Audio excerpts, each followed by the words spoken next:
రాజకీయాలు కాలం మారుతున్న కొద్దీ మారుతూ ఉంటాయి.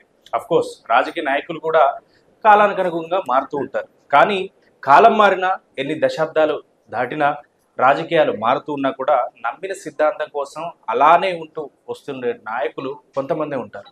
అలాంటి ఈ జనరేషన్లో అలాంటి వాళ్ళని చూస్తున్న వారిలో తాడిపత్రి జీవన్ రెడ్డి ఒకరు. ఆయన ప్రస్తుతం నాతో ఉన్నారు. సార్ నమస్కారం. నమస్తే బాబు. ఏంటి సార్ అంటే నిజంగా కూడా ఈ జనరేషన్ కొంత ఆశ్చర్యం కలుగుతుంది సార్. మీ జనరల్గా ఎమ్మెల్యే కావాలనుకున్న వాళ్ళు కావచ్చు, కొత్తగా ఎమ్మెల్యే లేని కావచ్చు, మంత్రులు కావచ్చు, చూస్తే హై ఎండ్ ఆఫీసులు, సాఫ్ట్వేర్ ఆఫీసులు తలపించేలా ఉంటాయి. మీరు చూస్తే చాలా చిన్నగా ఎప్పుడో 90s లో 80s లో చూస్తున్నటువంటి బిల్డింగ్. అంటే మీరు మారడం ఇష్టం లేదా, ఇది అలవాటు అయిపోయిందా?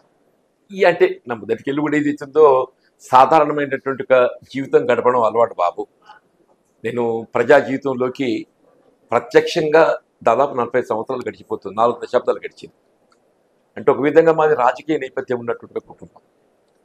దాని పర్యవసానంగానే 1981 when I was just 30 years old, Panchayat సమితి ఎన్నికల్లో నాన్ పొలిటికల్ ఏ పార్టీకి అనుబంధం లేకుండా స్వతంత్ర అభ్యర్థిగా గెలవడం జరిగింది. అది that was almost equivalent to legislator constituency, Panchayat సమితి ప్రెసిడెంట్ అంటే. తదుపరి 83లో అప్పుడు నేను కొంత కాంగ్రెస్ వ్యతిరేక భావాలతో ఉండడంతో తెలుగుదేశం పార్టీకి ఆకర్షితున్నాయి. తెలుగుదేశం పార్టీలో చేరడము, అప్పుడు తెలుగుదేశం పార్టీ శాసనసభ్యుడిగా గెలుపొంది 83లో అప్పుడు మంత్రి లేకుండా అవకాశం లభించింది. కానీ అంటే with in short span of 1 year 1.5 years కొంత ఎన్టీ రామారావు నియంతృత్వ ధోరణి, ఆయన ఏ ప్రజాస్వామ్య ప్రక్రియలో భాగంగా ఏదైతుందో మనం కాంగ్రెస్ పార్టీకి వ్యతిరేకంగా పార్టీ ఆవిర్భవించడం జరిగిందని పేర్కొనడం జరిగిందో, అదే కుటుంబ పాలన తెరపైకి తేవటం. ఏదైతే ఆయన అల్లుడు చంద్రబాబు నాయుడు గారు బేసికలీ 1983 ఆయన టీడీపీకి వ్యతిరేకంగా ఎన్నికల్లో పోటీ చేసి కామెంట్ కూడా చేయడం జరిగిందని చెప్పి అంటున్నాను. అటువంటి వాడిని టీడీపీలో చేర్చుకోవడమే కాకుండా అసలు పార్టీ ఆధిపత్యం మొత్తం ఆయనకి అప్పగించడంతో ఈయన విధి లేని పరిస్థితుల్లో మంత్రివర్గానికి రాజీనామా చేసి I came out from TDP. సరే తదుపరి కాలంలో ఇందిరాగాంధీ గారి అసాసినేషన్, సరే రాజకీయంగా ఇవన్నీ మాట్లాడినా కానీ అంటే ఈ దేశం కోసం, దేశ సమగ్రత కొరకు, ఐక్యత కొరకు ప్రాణాలు త్యాగం చేయడం అంటే మామూలు విషయం కాదు. ఏ పాలిటీషియన్ కెన్ సే ఎనీథింగ్, కానీ ఆచరణలోకి వచ్చే వరకు ఏదైతుందో దాన్ని అమలు చేసే సంకల్పం ఉండడం అనేది ప్రధానమని చెప్పంటున్నా. ఒక స్థాయిలో అయితే బిట్వీన్ 2004 and 2009 తెలంగాణ రాష్ట్ర ఏర్పాటు ఉద్యమ సమయంలో కేసీఆర్ గారు ఆయన రెచ్చగొట్టే ప్రసంగాలతోని ఆయన రాజీనామా చేసిన తరుణంలో I was field as Lok Sabha candidate against KCR 2 పర్యాయాలు 2006 and 2008. రెండో పర్యాయం అయితే లాస్ట్ జస్ట్ విత్ 14,000 అని చెప్పంటున్నాను. సరే తదుపరి కాలంలో నేను 2018 ఎన్నికలు ఆశించిన పనులు పొందలేకపోయాను. నేను మళ్ళీ ఇమీడియట్గా పార్టీ శాసన మండలి పట్టభద్రుల నియోజకవర్గానికి అవకాశం కల్పించింది. 2018లో ఏ ఎన్నిక అయితే నేను శాసనసభ్యత్వాన్ని నిలబెట్టుకోలేకపోయానో, శాసన మండలి పట్టభద్రులు మొత్తం 42 శాసనసభ నియోజకవర్గ పరిధిలో ఏదైతుందో అంటే ఫస్ట్ కౌంట్లో గెలుపొందడం అంటే మామూలు విషయం కాదు చెప్పండి. అవి ఎలక్టెడ్ ఇది ఫస్ట్ కౌంట్ ఇట్ సెల్ఫ్ అని చెప్పండి.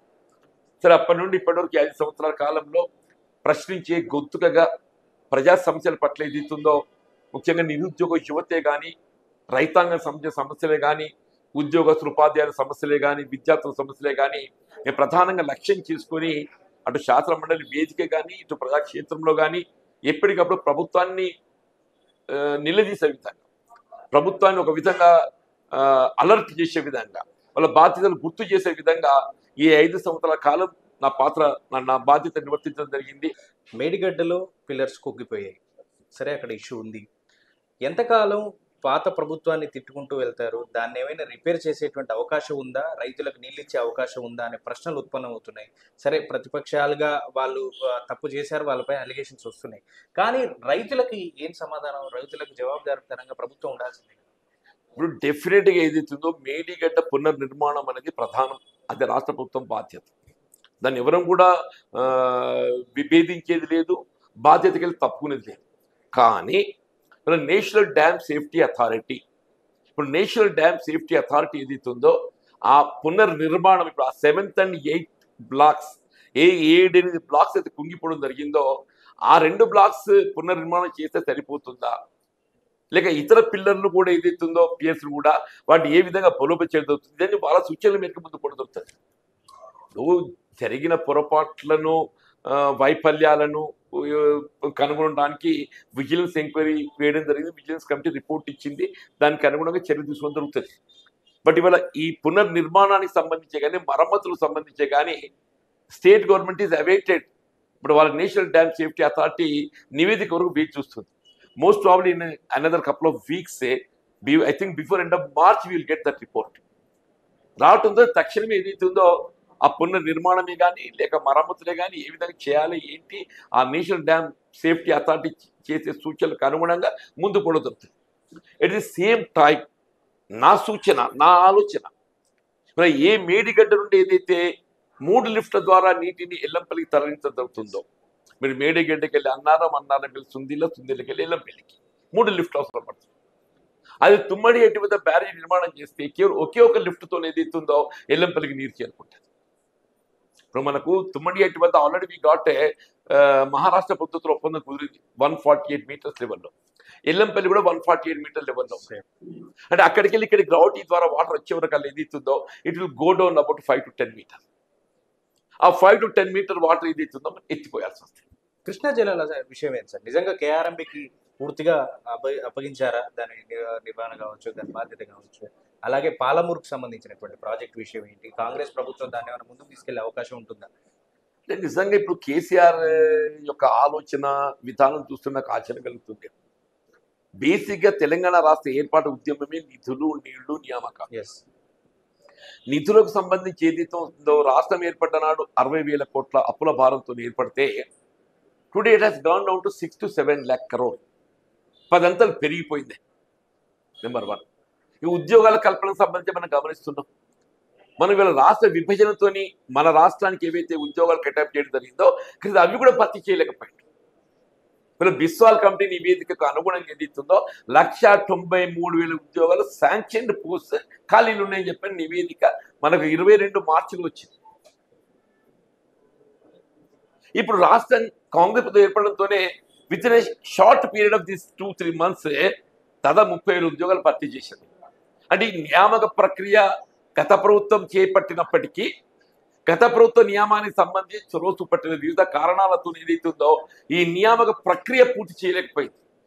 ఇలా రేవంత్ రెడ్డి గారు ముఖ్యమంత్రిగా బాధ్యత చేపట్టడంతోనే నియామక ప్రక్రియలో ఉన్నటువంటి ఆటంకాలను వాటిని ఏదైతుందో తొలగింపజేసే విధంగా తక్షణమే నిర్ణయం తీసుకుంటాం. What ever it is. ఇవాళ 30,000 మందికి ఏదైతే ఉద్యోగాలు కల్పించింది. ఇక ఈ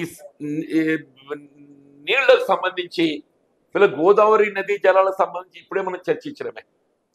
ఏ విధంగా ప్రాణహిత నదీ జలాలను వినియోగించుకునే విధంగా అసలు ఈ తుమ్మడియేటి వద్ద బ్యారేజ్ నిర్మాణం చేసి తదుపరి అవసరం మేరకు మేడిగడ్డ బ్యారేజ్ నిర్మాణం చేయవలసింది ఇలా తలకాయను వదిలిపెట్టేసి కాళ్ళకడ బ్యారేజ్ నిర్మాణం చేసినట్టుంది.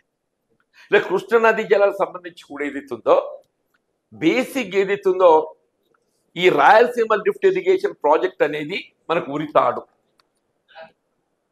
జగన్మోహన్ రెడ్డి ముఖ్యమంత్రి గారు అయిన తర్వాత ఏదైతే రాయలసీమ లిఫ్ట్ ఇరిగేషన్ ప్రాజెక్ట్ నిర్మాణం తలపెట్టిండో అది మనకు ఉరితాడు అని చెప్పంటూ నేను ఇవాళ కేసీఆర్ గారు ఆయనకు జగన్మోహన్ రెడ్డి గారితో ఉన్నటువంటి ఒక రాజకీయ అనుబంధంతో ఏదైతుందో డెలిబరేట్గా ఏదైతుందో హీ కెప్ట్ సైలెంట్.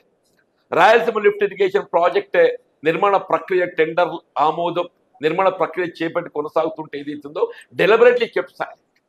కేవలం ఉత్తరాలు రాసుకుంటే కాలం గడిపింది.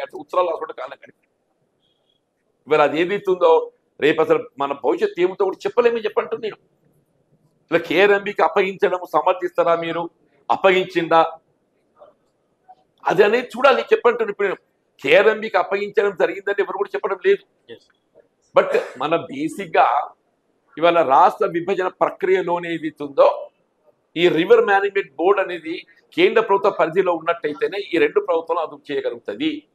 అంటే చూడండి అంటున్న కేసీఆర్ ఎంతవరకు మాటల గ్యారెంటీతో ఏదైతుందో ఆయన కాలం వెళ్ళిపుచ్చే ప్రయత్నం చేసాడు తప్ప అసలు ఉద్యమ లక్ష్యాలను విస్మరించారు. దట్స్ వై వల్ల మొన్నటి ఎన్నికల్లో పరాజయ పాలు కావడం కాదు, ఇలా పార్టీ కనుమరు కాబోతుంది అంటూ నేను 2018 ఎన్నికల్లో ఇవాళ whether it is TRS BRS అది ఏ పార్టీ అని కానివ్వండి చెప్పంటున్నా వాళ్ళ ఎన్నికల్లో పరాజయం పాలు కావడమే కాదు, రేపు పార్లమెంట్ ఎన్నికలతోనే ఇస్తుందో అసలు బీఆర్ఎస్ పార్టీ కనుమరు కాబోతుందని చెప్పంటున్నా. Very existence of the political party is going to demise, కనుమరు కాబోతుందని చెప్పంటున్నా. సీటు కూడా రాదంటారా? ఎట్లా వస్తుంది? Please let us discuss. ఎక్కడ వస్తుంది చెప్పండి. ఇప్పుడు మొత్తం ఈ నిజామాబాద్, ఆదిలాబాద్, కరీంనగర్ ఇవన్నీ ఏదైతుందో మాకు బీజేపీ కోర్టు ఉంటుందని ఒక భావన కలిగింది ప్రజలు. ఈ లేదు అయిపోయింది కదా. ఎన్నిక అటు ఖమ్మము, మహబూబాబాద్, హన్మకొండ, నల్లగొండ, భువనగిరి అండ్ మహబూబ్ నగర్, నాగర్ కర్నూలు ఇవన్నీ అయితే బీఆర్ఎస్ జీరో, ఓన్లీ కాంగ్రెస్. మిగిలింది చేవెళ్ళ కూడా ఎవరు విశ్వేశ్వరరెడ్డి బీజేపీ క్యాండిడేట్ అంటుండ్రు, మాకేదో మంచి క్యాండిడేట్ గట్టి క్యాండిడేట్ మాకుంటాడు. మల్కాజ్గిరి మీద మీ సీఎంతో సవాల్ కూడా విసురుతున్నారు అంత కాన్ఫిడెంట్ గా బీఆర్ఎస్. ఎట్లనే ఇప్పుడు ఆయన ఒకసారి నిజంగా కూడా చెప్పంటున్న కేటీఆర్, ఇప్పుడు మన ఛాలెంజ్ అనేది సమాన స్థాయిలో ఉండాలి. ఎనీ ఛాలెంజ్ సమాన స్థాయిలో ఉండాలి. నువ్వు ముఖ్యమంత్రి పదవికి రాజీనామా చేయను, ఎమ్మెల్యేకి రాజీనామా చేస్తానంటే ఏమన్నట్టే? ఆయన ఎమ్మెల్యే పదవిను రేవంత్ రెడ్డి గారు ముఖ్యమంత్రి పదవి సమాన స్థాయినా? నువ్వు వ్యక్తిపరంగా రేవంత్ రెడ్డితో పోల్చుకో, but the position is holding is a much bigger. నువ్వు రేవంత్ రెడ్డితో స్థాయి పోల్చుకో, నేను కాదను.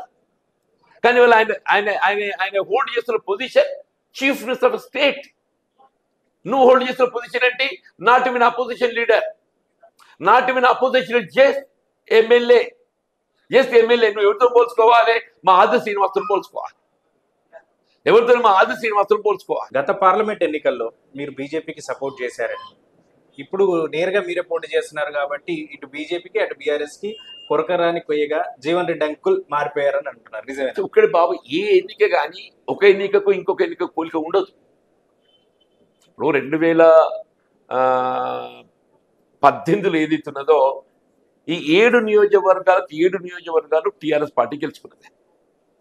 ఆయన దాదాపు 3 లక్షల ఆధిక్యత వాళ్ళు కలిగి ఉన్నారు. BJP was in 3rd place. వీళ్ళు నేను ఏదైతుందో నా మట్టుకు నేను బీజేపీకి అనుకూలంగా నేను మెదిలాలని చెప్పి ఏదైతే పేర్కొంటున్నారో, వీళ్ళ అంతర్గామ అనేది ఏదైతే ఉందో మా మిత్రుడు సంజయ్ గారి సొంత గ్రామమే. మరి ఆయన గ్రామంలో ఆయనకి ఎందుకు మెజారిటీ రాలేదే? ఈ one with about 50 to 60,000 majority. ఈ 1 with 50 to 60,000 మెజారిటీ ఓవర్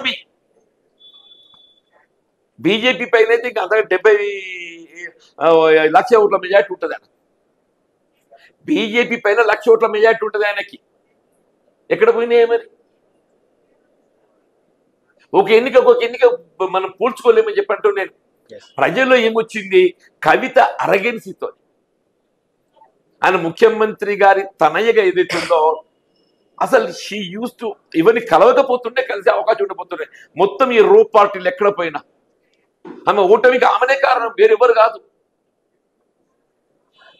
ఇవాళ కవిత గారి ఓటమికి ఏదైతుందో ఆమెనే కారణం, వేరెవరు కాదు.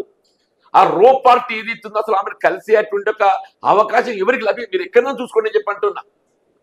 ఆమెకు పోతే విజ్ఞప్తులు ఇట్లా 100,000 కొద్ది విజ్ఞప్తులు వస్తుండే. ఆ 100,000 కొద్ది విజ్ఞప్తులు ఒక్కడైనా పరిశీలించబడాలి కదా. She was only member parliament. ZP chairman and minister used to wait for her appointment. The ముఖ్యమంత్రి గారు తనే అవుతారు కావచ్చు గాక. Where is the minister's stature? Where is ZP chairman stature? ఒక ఎంపీ స్టాచర్ ఎక్కడనే? అంటే ఆమె నియంత్రిత ధోరణి ఏదిస్తుందో ఆమెను ఆ స్థాయికి దిగదార్చిందని చెప్పంటారు. వీళ్ళు ఆల్మోస్ట్ అరవింద్ కూడా అదే పరిస్థితి ఉంటుందని చెప్పంటారు. ఎందుకంటే రో పార్టీ లేదు కావచ్చు కానీ ఏదైతుందో ఆమె ఏ అహంకారంతో పోయి ఆయన ఇవాళ ఎన్నికల్లో ఓటమి చవి చూస్తుందో, రేపు ఏదైతుందో బీజేపీ ఓటమి చవి చూడటం జరిగితే అది ఈ అరవింద్ యొక్క అహంకారంతోనే చెప్పంటున్నా. Is not accessible to anybody. కేవలం ప్రెస్ స్టేట్మెంట్స్, పత్రికా ప్రకటనలు, వాటికే తప్ప ఏదైతుందో ఆ ఎలక్ట్రానిక్ మీడియా. మీరు కోపానికి వచ్చారు, నేను కూడా ఎలక్ట్రానిక్ మీడియాలో మాట్లాడుతున్నాను. నేను సేమ్ థింగ్ అంటున్నాను. నేను చెప్పండి. జగిత్యాల మున్సిపల్కి సంబంధించి మొన్న జరిగినటువంటి చైర్మన్ ఎన్నికల్లో గతంలో కూడా జీవన్ రెడ్డి వెనకాల వ్యూహాలు పన్నుతున్నారు, జీవన్ రెడ్డికి అనుకూలంగా పరిస్థితులు మార్చుకున్నారు అని అంటున్నారు. నిజంగా జీవన్ రెడ్డి వెనకాల ఉన్నారు? ఒకటి బాబు, ఏ రాజకీయ పార్టీ అయినా కానీ పరిస్థితులను అనుకూలంగా మార్చుకునే ప్రయత్నం చేయడం సహజమే. ఏ రాజకీయ పార్టీ కానివ్వండి చెప్పండి, నాట్ ఓన్లీ మీ. కానీ మొన్న చైర్మన్ గా వచ్చిన బీఆర్ఎస్ పార్టీ కౌన్సిలర్ అదే అంటున్నా, ఏ రాజకీయ పార్టీకి అనుకూలంగా మార్చుకునే ప్రయత్నం చేయడం సహజం అంటున్నాను. ఇక్కడ ఏదైతుందో టీఆర్ఎస్ పార్టీకి అవుట్ ఆఫ్ 48 ఐ బిలీవ్ వాళ్ళు దాదాపు 40 మంది సభ్యులు ఉన్నది. ఇప్పుడు సంజయ్ గారు ఏదైతుందో ఈ 40 మంది కౌన్సిలర్లో ఏకాభిప్రాయం సాధించడంలో, ఆయన సమన్వయం చేయటంలో లౌక్యం ప్రదర్శించాలి. ఇప్పుడు ఇదంతా యునానిమిటీ పొందగలగాలని చెప్పారంటే, గతంలో ఇక్కడ చైర్మన్ పదవి ఆశించే వాళ్ళల్లో ఒక మిత్రుడు బండారు నరేందర్ అని చెప్పని అనుకోకుండా కవిత గారు జగిత్యాల టౌన్కి వస్తున్న సందర్భంగా ఆమె ఈ మున్సిపల్ చైర్మన్ అభ్యర్థిని ఎంపిక చేస్తుందనే ఒక భావనతో అందరూ ఉత్సాహం ప్రదర్శించి క్యాడర్ మొబిలైజేషనే కానీ కొంత యాక్టివ్ రోల్ ప్లే చేసింది. ఈ బండారు నరేందర్ కూడా అటువంటి యాక్టివ్ రోల్ ప్లే చేయటం లోపల ఆకస్మికంగా హృద్రోగానికి అంటే హార్ట్ స్ట్రోక్ తోని చనిపోయింది. కారణం ఏదైనా కానీ బట్ న్యాచురల్ ఏదైతే ఉందో ఒక చైర్మన్ పదవి ఆశించేటటువంటి ఒక అభ్యర్థి ఇవాళ కవిత గారు జగిత్యాల ప్రస్తుతం సందర్భంగా ఇవాళ హార్ట్ స్ట్రోక్ తో చనిపోయిందని చెప్పంటే he must be given preference, that family must be given preference.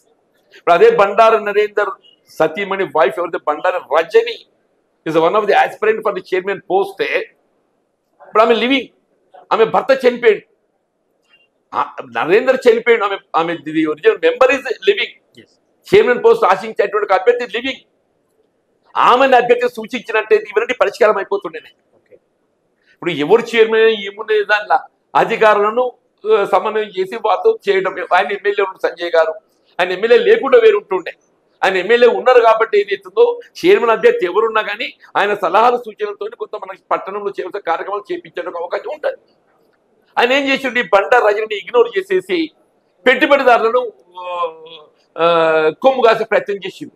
ఆ పెట్టుబడిదారుల కొమ్ము కాసే ప్రయత్నంలో భాగంగా టీఆర్ఎస్ 1 మంత్ అధికారికంగా ప్రకటింపబడ్డ టీఆర్ఎస్ పార్టీ అభ్యర్థి గెలవడానికి దోహదపడ్డట్టయితే అప్పుడు కాంగ్రెస్ టీఆర్ఎస్ ఏకమైన భావన వస్తున్నారా? అంటే రాజకీయంగా అనుభవం ఉన్నటువంటి ఏ రాజకీయ పార్టీ కానీ నాయకుడే కానీ ఏం ఆలోచన చేస్తాడు? ఇవాళ నీళ్లను చక్కదిద్దుకోలేక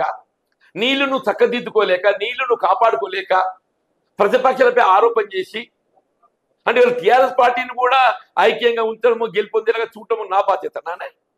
so coming days Jagtial municipality Congress కైవసం కాబోతుంది. ఇప్పుడైతే టీఆర్ఎస్ చేతులకి జారిపోయింది. రేపు వాళ్ళు ఏం నేను తీసుకుంటారో వి హావ్ టు సీ. ఇప్పుడైతే నేను తిరుగుబాటు అభ్యర్థి గెలవాలి, టీఆర్ఎస్ అధికారిక ప్రకటింపబట్టి అభ్యర్థి ఓడిపోవాలని ఎవరైనా కాంక్షిస్తాము. అధికారికంగా ప్రకటింపబడ్డ అభ్యర్థి ఓటమి పాలైండు, తిరుగుబాటు అభ్యర్థి గెలిచిండు. ఆ తిరుగుబాటు అభ్యర్థి ఏ నిర్ణయం తీసుకుంటాడు చూడాలి కదా.